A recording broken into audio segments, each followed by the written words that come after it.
لله رب العالمين والصلاة والسلام على سيد المرسلين وعلى آله وأصحابه أجمعين أما بعد فقد قال الله تعالى في القرآن المجيد والفرقان الحميد إن الله لا يظلم الناس شيئا ولكن الناس أنفسهم يظلمون. وقال في موضع آخر والله لا يحب الظالمين. وقال في موضع آخر والله لا يهدي القوم الظالمين. وقال النبي صلى الله عليه وسلم اتقي دعوة المظلوم فإنه ليس بينها وبين الله حجاب. وقال في موضع آخر الظلم ظلمات يوم القيامة. صدق اللہ العظیم. حضرت سامعین اکرام، اللہ تعالیٰ کا لاکھ لاکھ شکر کہ اس عظیم ذات نے ہمیں اور آپ کو دین اسلام میں اور امت محمدیہ میں داخل کیا اور اپنی عبادت اور اپنی بندگی کی توفیق عطا فرمائی. آج کے میرے گفتگو کا عنوان شریعت کے نگاہ میں ظالم کی کیا حیثیت ہے، شریعت کے نگاہ میں ظلم کا کیا مرتبہ ہے. سب سے پہلے ہمیں ظلم کے سلسلے میں ظلم کی تعریف جاننی ہے کہ آخر ظلم کہتے کسے ہیں. تو ظلم کی تعریف ہے وضع الشیء علی غیر محلہ، کہ کسی شے کو اس کے محل میں نہ رکھ کے غیر محل میں رکھنا ظلم کہلاتا ہے. ظلم کبھی حقوق اللہ کے ساتھ ہوتا ہے اور ظلم کبھی حقوق العباد کے ساتھ ہوتا ہے.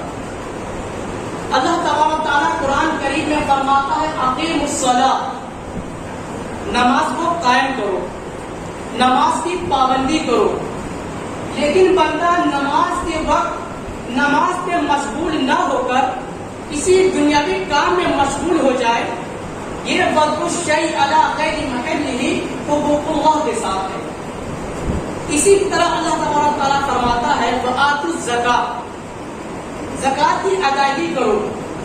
لیکن بندہ زکات کی ادائیگی نہ کر کے اسی پیسے کو کسی اور جگہ خرچ کرے، یہ وضع الشیء علی غیر محلہ حقوق العباد کے ساتھ ہے. جنت میں جانے کے لیے ہمیں حقوق اللہ کا بھی سہارا لینا ہے اور حقوق العباد کا بھی سہارا لینا ہے.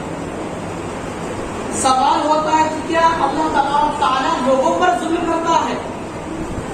تو اللہ تعالیٰ قرآن کریم میں صاف طور پر ذکر کرتا ہے ان اللہ لا یظلم الناس شیئا ولکن الناس انفسهم یظلمون، کہ اللہ رب العزت بندوں پر ذرہ برابر بھی ظلم نہیں کرتا ہے، لیکن انسان اللہ کے بندے خود کے اوپر ظلم کرتے ہیں، نماز کو چھوڑ کر اور دیگر نفلی عبادت کو چھوڑ کر.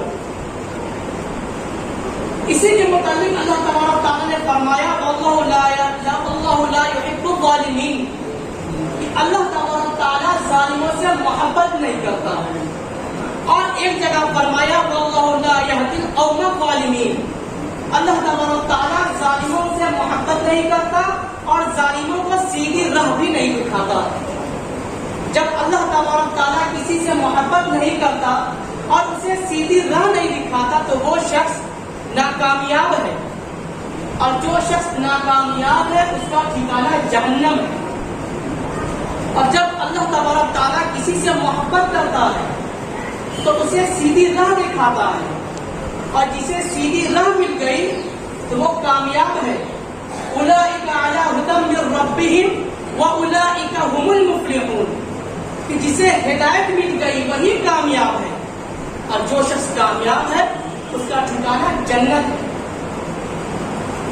آپ صلی اللہ علیہ وسلم نے ظلم کے خلاف بڑی ہی پیاری بات کہی اتقی دعوت المظلوم فإنہ لیس بینہا وبین اللہ حجاب، کہ تم ظالموں کی بددعا سے ڈرو، ظالموں کے دل کی آہ سے بچو، کیونکہ مظلوم کی بددعا سے ڈرو، مظلوم کے دل کی نکلی ہوئی آہ سے کرو، کیونکہ مظلوم کی بد دعا اور اللہ تبارک تعالیٰ کے درمیان ایک پردے کا بھی فاصلہ نہیں ہے، ایک پردے کا بھی حائل نہیں ہے۔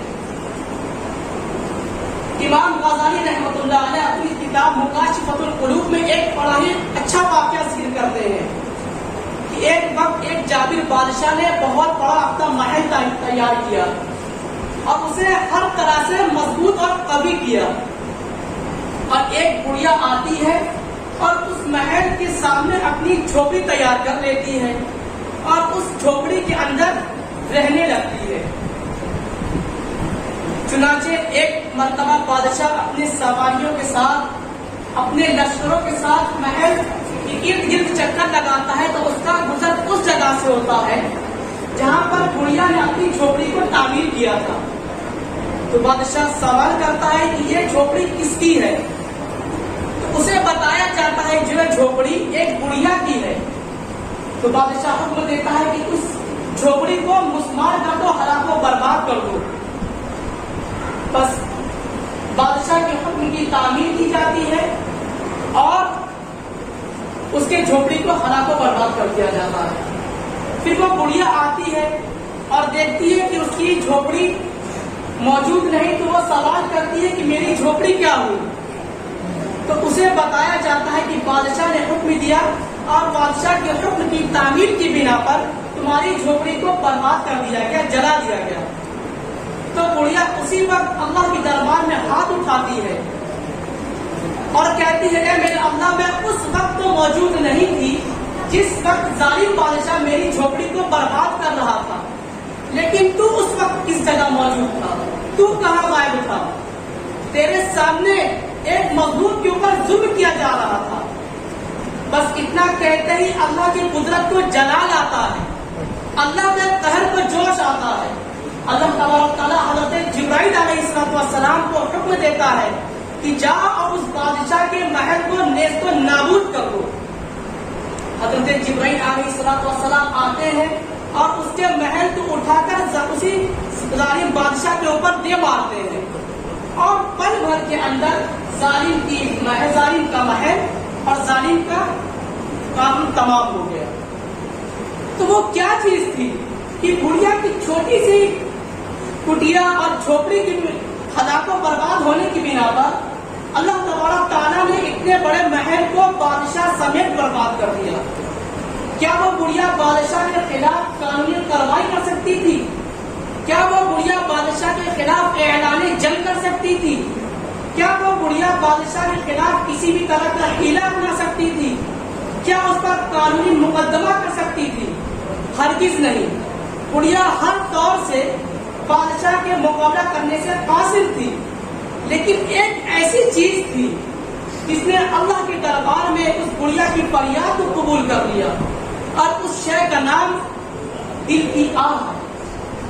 دل کی آہ اللہ کے دربار میں ڈائریکٹ پہنچتی ہے، اور جب کسی کی دل کی آہ، کسی کی بددعا اللہ کے دربار میں پہنچتی ہے تو اللہ تبارک تعالیٰ اس بددعا کو فوراً سن لیتا ہے، اور جس کے خلاف بددعا کی جاتی ہے تو اس کی دنیا بھی برباد ہو جاتی ہے اور اس کی آخرت بھی برباد ہو جاتی ہے۔ تو آج سوچنے کا مقام ہے ہم اللہ کے حقوق کے ساتھ کتنی زیادتی کرتے ہیں، بندے کے حقوق کے ساتھ کتنی زیادتی کرتے ہیں، کتنا ظلم کرتے ہیں۔ کیا ہم شریعت کی نگاہ میں ظالم نہیں؟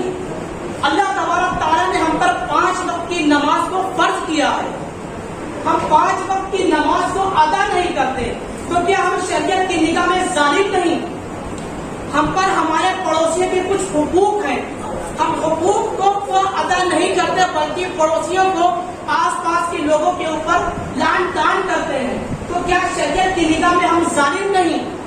بے شک ہم ظالم ہیں، اور جو شخص ظالم ہوتا ہے اس کا ٹھکانہ جہنم ہوتا ہے۔ تو ہمیں ان تمام باتوں سے عبرت حاصل کرنا چاہیے اور اللہ تبارک تعالیٰ سے دعا کرنا چاہیے کہ ہمیں کہنے اور سننے سے زیادہ عمل کی توفیق عطا فرمائے۔ چونکہ وقت کی قلت دامنگیر ہے تو اس بنا پر میں اپنی بات کو اسی جگہ مکمل کرتا ہوں، اور انشاءاللہ آئندہ ہفتہ ظلم کے سلسلے میں اور بھی کچھ باتیں ہیں جو آپ حضرات کے سامنے آئے گی تو آپ دعا فرمائیں کہ اللہ تبارک تعالیٰ ہمیں کہنے اور سننے سے زیادہ اس پر عمل کی توفیق عطا فرمائے. وآخر دعوانا الحمد للہ رب العالمین.